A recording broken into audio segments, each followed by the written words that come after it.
Mr. Speaker, again, I disagree with the premise. The Sustainable Jobs Act will create jobs, not kill them.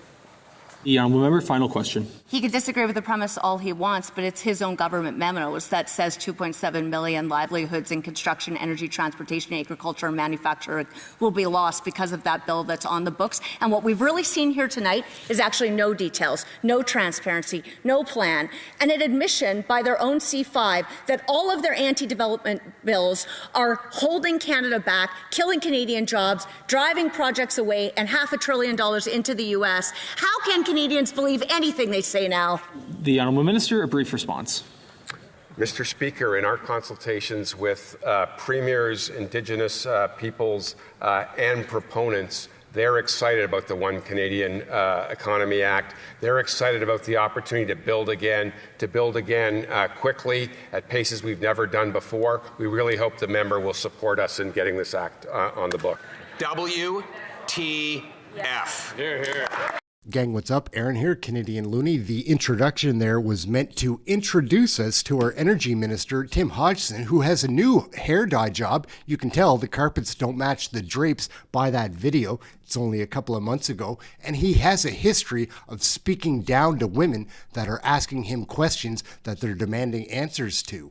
We're going to watch classy Vassy in this one. She puts on the journalism hat and goes at Tim Hodgson, who is an ignorant mofo. This guy is trash. He talks down to women. He talks down to Canadians like he's got some perfect plan. He disagrees with the premise of these questions. Whatever, Tim Hodgson, you've got a lot of answering to do, and the explanations you're giving don't fit the critical thinking minds. Let's take a peek. Vassy Kapelos, you do a great job in this interview. I love seeing that. When you're being a journalist, you're a very capable woman. There's no doubt about that. Let's take a look. Our energy minister, Tim Hodgson, is a goofball loser. Let's take a peek. Hey, that's something everyone can enjoy. We'll start today with the Liberal government's effort to pivot Canada's economy. U.S. President Donald Trump's tariffs are biting month after month at the economy. Bilateral trade talks remain paused or terminated, depending on who you ask. Here in Ottawa, ministers and officials are about to table a long-anticipated federal budget that they insist will meet the moment. Key to meeting the moment, the government's plan to turn Canada into a so-called energy superpower. The feds say they want to sell more conventional energy, but are our allies ready to buy? G7 energy ministers just finished meeting in Toronto, which is where we find Federal Energy and Natural Resources Minister Tim Hodgson. Hi, Minister. It's a pleasure to welcome you to our program. Thank you so much for making the time. Pleasure to be here. Minister, your announcement this week on critical minerals is to better position the G7 to counter non-market dominance. That's, of course, China. At the same time, though, Prime Minister Mark Carney has just met with President Xi and expressed great enthusiasm for what your government is calling a strategic partnership with China. Why are we broadening a relationship with a country we just invoked the Defense Production Act to ward against? So, look, my job and what everyone was doing today at the G7 is focusing on energy security and security of our supply chains. We weren't there talking about individual countries and non-market actors. What we were there talking about was the real-world reality that our G7 democracies and many like-minded countries face real challenges with secure supply chains. And I have to tell you, this was made so real to all of us as we sat at dinner last night with our friend and colleague, the Minister of Energy from the Ukraine. And as we were talking about our families and the niceties that you would talk about at a dinner, the minister of the Ukraine was scrolling through her emails, trying to understand how many transmission facilities were destroyed last night, how many gas transmission facilities were destroyed last night, and just to put an even finer point on it, how many workers who were out there repairing those substations or gas plants were murdered as they were trying to repair them by the Russian drones. That is what we are facing in the world today. It is our responsibility to make sure we have secure energy and secure supply chains. That's what we were focused on. With respect, Minister, I do take your point on, especially as you describe the situation in Ukraine. I listened to your entire press conference this afternoon. There were at least 2 different instances in which you did refer to non-market actors. You also talked about being serious about market concentration. You are referencing China. And Kananaskis, that's what the G7 was talking about. How do you reconcile for Canadians that you are invoking, of doing something very serious and invoking the Defense Production Act on an issue of national security, while at the same time, 12 hours earlier, the Prime Minister is saying we're going to pursue a reset with China? How do you reconcile that? So we want to trade with many countries. I am not the Minister of Trade. I'm going to leave that to Prime Minister Carney. I'm going to leave that to Minister Sidhu. I know Minister Anand is involved with the discussions in China. What I am focused on doing is ensuring we have diversity of supply. It is in no country's interest, what we heard from all the G7 members today, including other allied countries like Australia, that it is in none of our interests to have the vast majority of production or processing with one particular country. We're not saying we don't want to have any, but it is in nobody's interest to have one country or a couple of countries control that and then be able to use it for geopolitical purposes.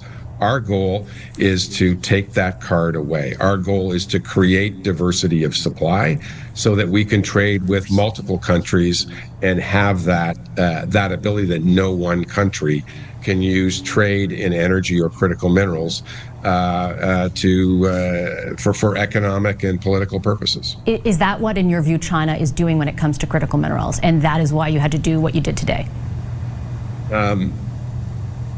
Look, it's lost on none of us at the G7 that a few weeks ago, Japan put export restrictions on multiple critical minerals. China put export restrictions on multiple critical minerals that are absolutely core to the functioning of our economies.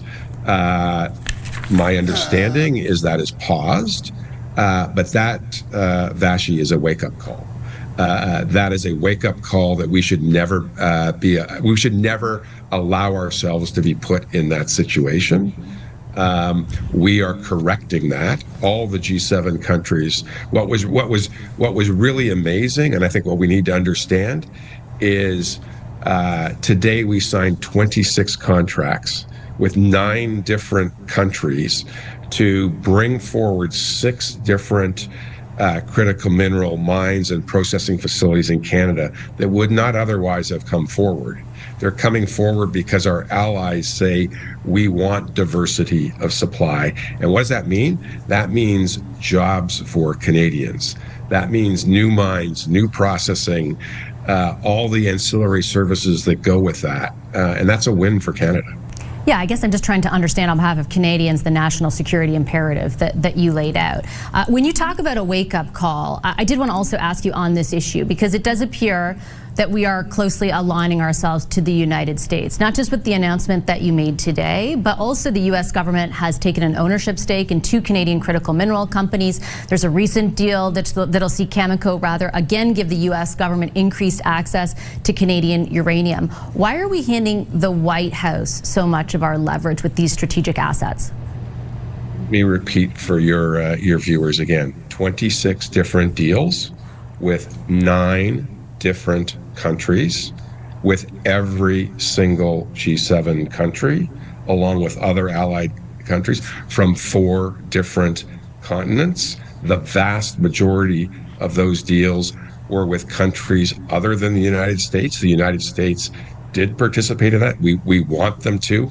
We believe in multilateralism. We believe that our supply chains will be more robust if we have many off-takers, not 1 or 2, and this is a win. So I fundamentally reject your premise what we are doing is aligning ourselves with the G7. We are aligning ourselves with a multilateral approach to solving this problem. The U.S., though, has been spearheading for a long time, trying to prompt actions from allies, traditional allies, I should say, to counter China's dominance in the critical mineral space. I combine the announcement today, and I take your point that it is a multilateral effort, with three other announcements, which give the U.S. government specifically increased access to strategic assets in this country. While at the same time, the White House is throwing down tariffs, the ambassador is lambasting us,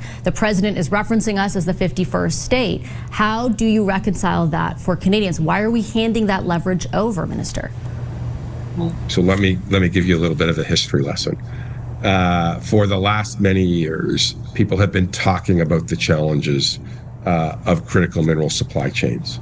It was our prime minister. It was our prime minister who was the head of the G7 in Kananaskis in Alberta who said Canada will take the lead. Canada proposed a critical minerals production alliance. It was a Canadian initiative. We got the agreement of the other G7 countries. We suggested the other countries appoint critical mineral envoys, which they all did in response to our request. And since the summer, we, Canada, have been taking the lead with our critical mineral envoys, working with the critical mineral envoys of 9 other countries, including every single G7 country, to turn that talk into real action. And that real action is $6.4 billion of Canadian projects now moving ahead to go from talk to reality. I think that's a great example of Canada punching above its weight. Thank you, Minister, for the history lesson, but it doesn't address the substance of my question around why we are allowing the U.S. government, not U.S. companies, the U.S. government, increased access to strategic assets at a time when we are engaged in a trade war, at a time when the Prime Minister has specifically said the relationship as we know it with the United States as far as economic and security interdependence is over. Is that not the converse of what your party and your government has told Canadians? Again, I don't think you have it. It's accurate. We have never said we don't want to trade with Americans. Americans have been great trading partners. What we've said is we want to diversify and grow our trading relationships. What the Prime Minister has said is we will significantly grow our trading relationships with other allies who share our values. What did we just do? We just announced 26 deals with 9 different countries, including every single G7 country. We are doing what we said we would do, which is diversify our trading relationships, grow our relationships with our allies. That is what we've said from the very beginning. That's what Canadians expect us to do. We are not proposing to shrink our relationship with the Americans. We are proposing to grow our relationship with others.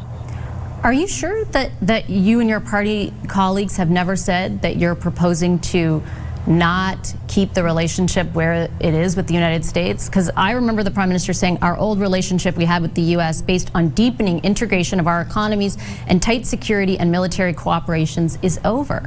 That is the message, with great respect, Minister, that Canadians received during the campaign and after. I understand that what you did today is about multilateralism, but not everything on the critical mineral file falls into that category. And the examples I provided are about deepening the relationship with a White House, with a U.S. government that has taken direct aim at our country. We have said is a reality where we put all of our eggs in one basket, where 70% of our export trade is with one country, is not in our long-term interests. And that we want to continue to have a good relationship with the United States. They are our largest trading partner. We want that relationship to be strong and robust. The Americans have decided they're going to change how the international trading system works. That's their decision. We are going to respond in ways that are good for Canada, and that means We are going to grow our relationships with other like-minded allies. We are going to reduce our dependence on one particular customer. That is good business. That's what any business person would do. That's what this government is doing because that's what Canadians expect us to do. Okay, I'm going to leave it on that note. Minister, I appreciate your time very much today. Thank you. What does everybody think about our energy minister, Tim Hodgson, now? What a confrontational, condescending clown. He talks down to women. He talks down to Canadians. He's better than you, don't you know? These cabinet ministers from Carney's cabinet of corruption and conspiracy are a disaster. They don't want to answer your questions. They don't want to be held accountable. They're steering us down a path that is going to be almost impossible to recover from. It's very frustrating to watch. On a lighter note, my name's Aaron, Canadian Looney. We do this channel about Canadian federal politics. Come and watch some of our videos. Join us in one of the live shows. What I'd really appreciate viewers to do, I've got about 60% of the regular viewers that watch my videos regularly that aren't subscribed. I really would appreciate your subscription. I work very hard at this channel, hours a day, every day of the week, just trying to get the message out there to Canadians so they can see that these liberals, because once you see them in action, it's really hard to get those thoughts and visuals and memories out of your mind. They're hard to tolerate. I'd appreciate your subscription. Smash the like, hit subscribe, ring my bell. That is it. Thank you all so much for watching. When I started doing this channel, I came in not having a clue. I'm not a conservative, I'm a voter, but I've been paying very close attention, trying to show people what it is I see happening. And what I see happening is not a good thing for Canadians, even Liberal voters. Open your eyes, watch some of these independents on YouTube, watch some of my videos. I believe you'll learn something about the party that you voted for and the way that they duped you. Because if you're watching the politics, there's no way that you support the Liberals. There is just no way if you're watching the politics. Don't believe what they tell you on the news. Get your Canadian federal politics right here. Ciao for now. Thank you for watching this video. We'll catch you in the next one. Pretty exciting today in the House of Commons in the question period. Rachel Thomas made her question period debut, her return. She just had a baby a little while ago. Anyhow, try to get an answer out of Energy and Natural Resources Minister Tim Hodgson.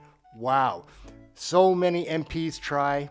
This guy will not give them a step. Let's take a look. It looks like he's wearing a bad Donald Trump wig. That's what it looks like here. Anyways, let's take a peek. It's pretty interesting. Great to see Thomas back. Oh, yeah. The Prime Minister said there would only be pipelines if there was consensus. As it turns out, BC's Premier has said no. Several Liberal MPs are opposed, and even within the Prime Minister's own head, there seems to be opposition, because on the one hand, he says, yes, we're going to go ahead and become the energy superpower, and on the other hand, he says, no, oil needs to stay in the ground. The Prime Minister clearly has no plan to get things done, so why is he putting his elbows down and making us beholden to the United States of America? Here, here. The Honourable Minister of Energy and Natural Resources. Mr. Speaker, what we saw on Monday were 13 provinces and territories working together to build the strongest economy in the G7. The premiers and the government are focused on building a strong Canadian economy. What we see from my colleagues across the floor are attempts to divide and to block development. I hope Conservatives will join with us in building a strong Canada. The Honourable Member for Lethbridge. That is the type of non-answer that has become accustomed to these Liberals. Grand gestures, meetings and press conferences will not get things done, even though the Prime Minister seems to believe that's the case. But what would move things forward, of course, is a plan to scrap Bill C-69, the No New Pipelines Act, a plan to scrap Bill C-48, a plan to scrap the job-killing oil and gas cap that exists. The industrial carbon tax, let's get rid of that as well.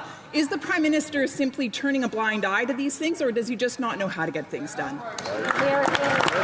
The Honourable Minister of of Energy and Natural Resources. If my honourable colleague was listening to what happened in Saskatoon, the premiers and the prime minister have a plan to fast-track projects, to get projects done within 2 years, and to build the strongest economy in the G7. Why don't you guys get on? Why don't my colleagues get on board?